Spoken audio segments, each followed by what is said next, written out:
Welcome back to PlayStation Experience 2017. It is my great pleasure to be here with Dominic and Jeff from Pixel Opus to talk about Concrete Genie. Hey, Justin, how you doing? Hey, it's great to be here with you guys. And Meredith, thank you so much for playing co-host on this one. I have to. I saw this game last night when we did the little presentation. Yeah. You guys had to sit down with Greg, and it just looks so gorgeous. Thank you. Yeah, the game looks really incredible. It's so great to finally have it out there. Obviously, you guys did Entwined a while ago. You've been kind of toiling away at Concrete Genie in the shadows of the SIEA campus for the last last few years? Yeah. Yeah. We are coming up on 3 years Yeah. on this, so it's been a substantial investment. Yeah. Yeah, we've been given a lot of time. Well, the game looks absolutely gorgeous. We actually have some gameplay footage here that we can take a look at. You guys actually just showed off some gameplay last night. Yeah, we announced the game in Paris, Yeah. which was super exciting. You were there. Yeah. And one of the questions that we got asked a lot was, so how does the painting actually work? And we thought that PSX would be a great place to debut the painting live for the first time. And so Jing, our designer, is over there painting away. Oh, great. And what we wanted to kind of show and emphasize is how easy it is to make something beautiful in the game. And one of our most important player fantasies is making anybody feel like they could be an artist. And so we use the motion controller and the DualShock 4, which is a really accessible and intuitive way to do it, to guide that cursor around. And then we take the marks and the strokes that you leave in the world and grow them into something beautiful.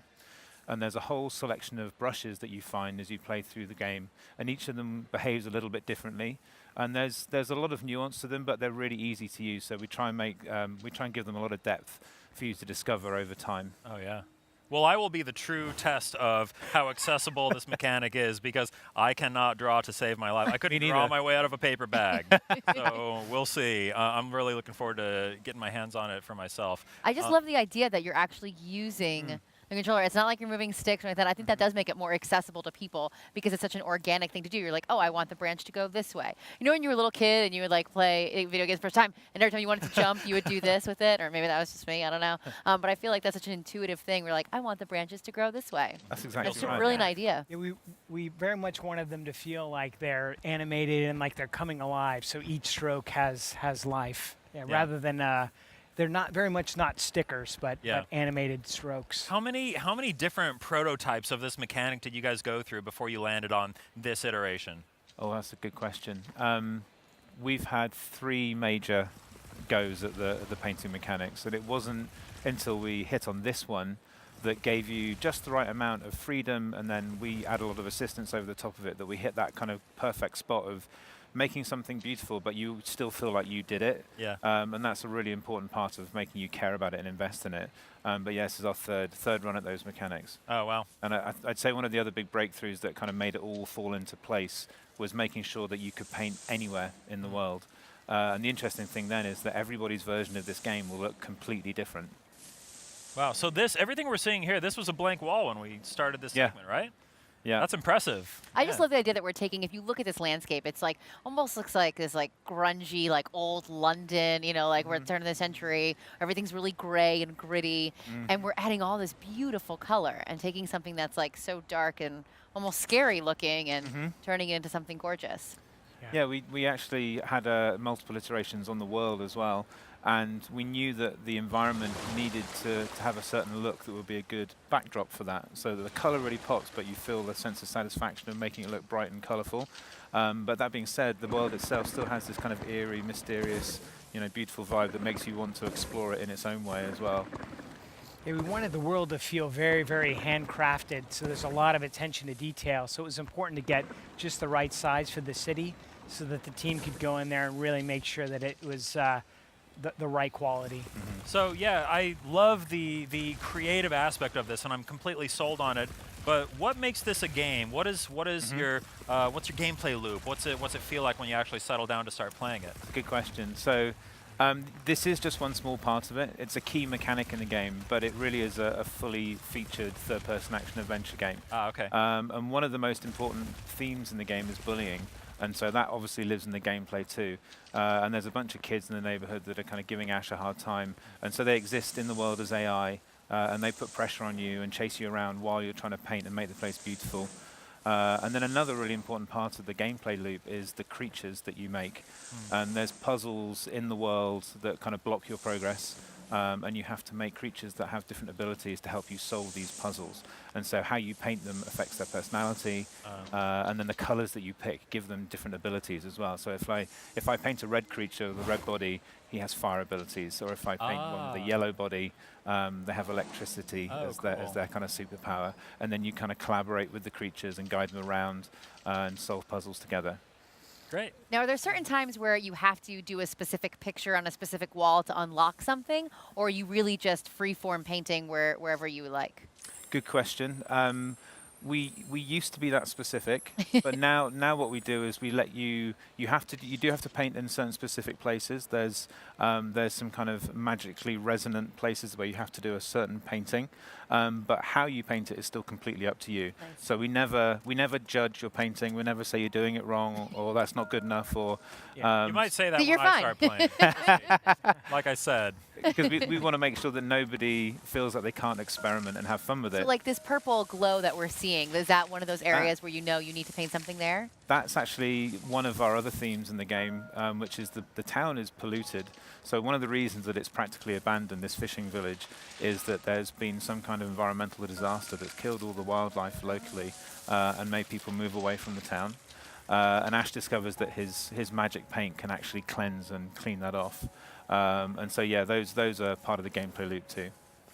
So are there, internally, when you guys are building the game, are there moments where someone will say, you have to see this thing that I just painted in the game, it came out great. Do you guys like share your creations with one another? That's exactly right. Yeah. That is literally exactly what Really? happens. Because it's you don't know until you start painting with it how everyone's going to use it. Yeah. And I can remember having reviews with Scott Rhodey and Connie and Ken Inagaki, and one of the things that they love about games that require the player to kind of have some agency in what they create is using things in unexpected ways. Yeah. And so we've made sure that you can use them however you want. So you might consider this a traditional use of the tree and the grass, but you can have the grass in the ceiling, you can have the plants hanging upside down, you can have 10 moons in there or just one. And so, yeah, it's a good opportunity to let people kind of run wild. And once we put those things into the build and we let the team play with it or other people on the floor at Sony, you never really know until you see people experimenting how it's going to turn out. And we've had people from other teams within Worldwide Studios come and do amazing kind of abstract compositions that never would have occurred to us. Yeah. But yeah, and they do it so quickly as well. Now, do the monsters follow you around after you kind of like make them your friends and you make them come to life? That's right. They have their own AI as well, so they're kind of mischievous, quirky. And they have different personalities as well, but you can guide them as well. So you can hold your brush up and pull them around like Jing's doing right now and pull them around the environment and get them to go where you need to go. And they also interact with the paintings, which is really fun. So as you're painting your kind of landscape, it's like making a home for them, really. Yeah. And they'll play with the butterflies or Yeah. blow the dandelions. I love it. Yeah, even how you paint them changes their animation. So if you Oh, really? paint a quadruped, paint them horizontally, they'll act more like a quadruped would. They'll howl at the moon and run a unique set of animation. So yeah, we basically look at whether you've done a more horizontal or a more vertical stroke for the body, and Jing's doing what will probably, hopefully, turn into a dog-like creature. Whatever it is, it looks cool. Yeah, they react to each other and to the world. Yeah. So there's a lot of unexpected things that happen when they run their AI. There we go. We got some new Oh, yeah. friends. Look at them.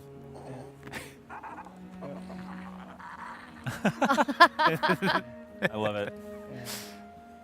So you guys are a pretty small team. I think you mentioned 14 people? There's 14 core team members, and we have a couple of other interns and contractors at some given time, depending on what stage we're at. But That's yeah, incredible. we're small. Yeah.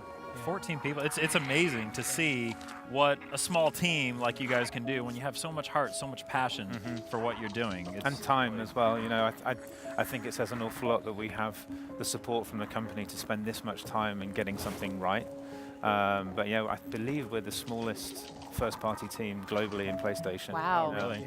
Wow. Well, you guys are somehow with the smallest team, you're making the game that I am probably most excited for. That's great to hear. And I love the shirts. I know you guys debuted those shirts last night. Yes, I did you really get one love- yesterday? That No, was they fun. were. There was a crowd as we were walking out. They were swarming all the tables. I'll have to. I will get one for you. Wonderful. We'll make sure that you guys have Really, really beautiful. I love the art design. Awesome. That was done by Lansing, our character illustrator. Yeah. Oh, nice. Yeah. So one other thing I wanted to touch on is the soundtrack.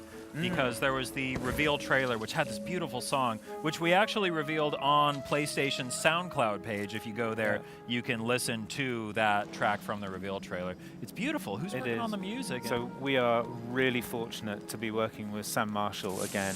And Sam was the composer that we worked with on Entwined. And, you know, it's quite a luxury for us being at the head office, because we get to work with the sound department intimately from the very beginning of the game. And Sam this time is our audio director as well as our composer, and he's been with us right since the very beginning of the project. And it's great because you can have the music and the design influence each other.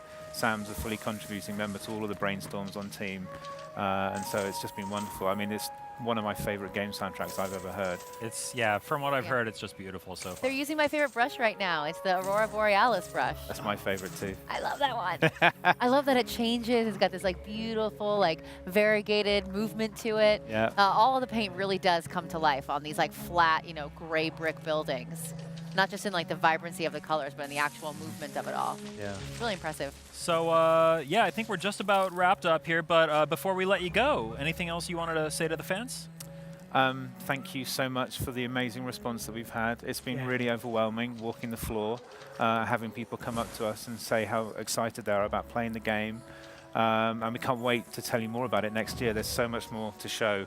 And so in 2018, we're going to be focusing more on the action parts of the game as we lead up to release, Great. Well, Dominic, Jeff, Meredith, thank you all for taking the time here. And yeah, we'll hear more from you guys soon. That's Concrete Genie. PlayStation